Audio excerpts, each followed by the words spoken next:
Most of you guys are being scammed by your car dealership.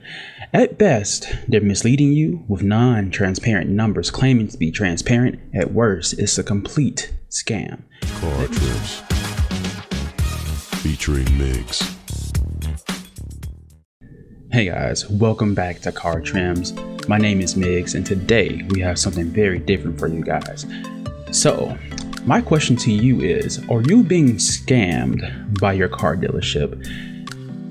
This is an easy question to ask, a harder question to answer, but I'll teach you how to answer that question.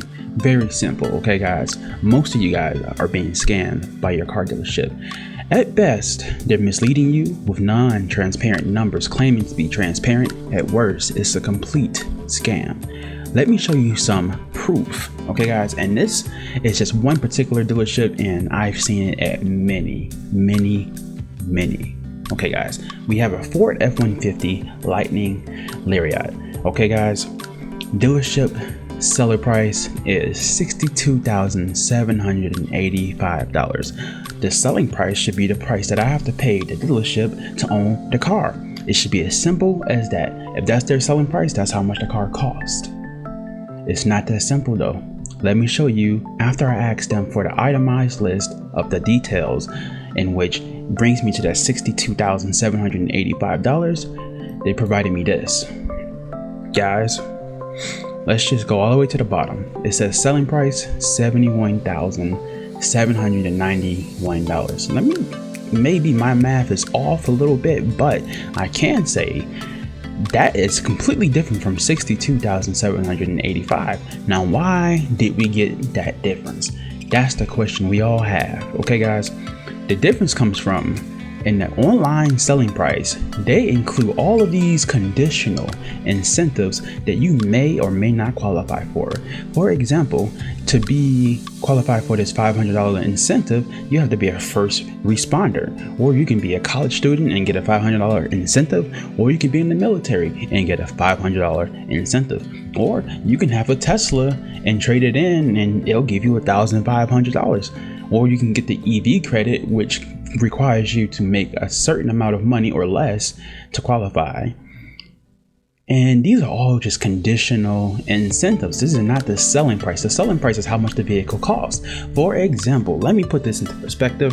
If I was to sell my house and I put my house for sale for $400,000 on Zillow, you can come to my house, do your tour, say, man, I love the house. The price is perfect for my budget. I'm gonna put an offer in for $400,000, and I say no, it's not $400,000. It's actually $500,000. You would look at me like I was crazy, and I will say, well, it's the condition that you need to meet for it to be $400,000.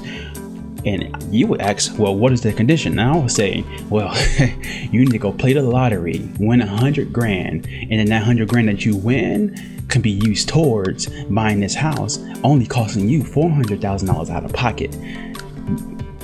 It would be a done deal, guys. That's a scam. The condition of winning a lottery to buy the house at a certain price is ridiculous. Same with this. If my selling price for the house is $400,000, that's the price of the house. That's how much I will make. If the price of the car is $62,785, if that's the selling price, that's how much you should make. Guys, what you don't know is these incentives, the dealership gets paid that. So if Ford is offering a first responders incentive, the Ford corporate is going to write a check to this dealership for $500. The EV tax credit, the IRS is going to write a check to this dealership for that money if we qualify and do a point of sale contract. Okay guys, so the price for sale still is going to end up being around the $71,000 mark, even if I qualify for these. So if I qualify for these, it's just less money out of my pocket, but it's the same amount in their pocket. They're still going to make their money. So that's not the selling price. The selling price is much more close to this MSRP. So they need to stop scamming us. You guys are being scammed, and I don't like it.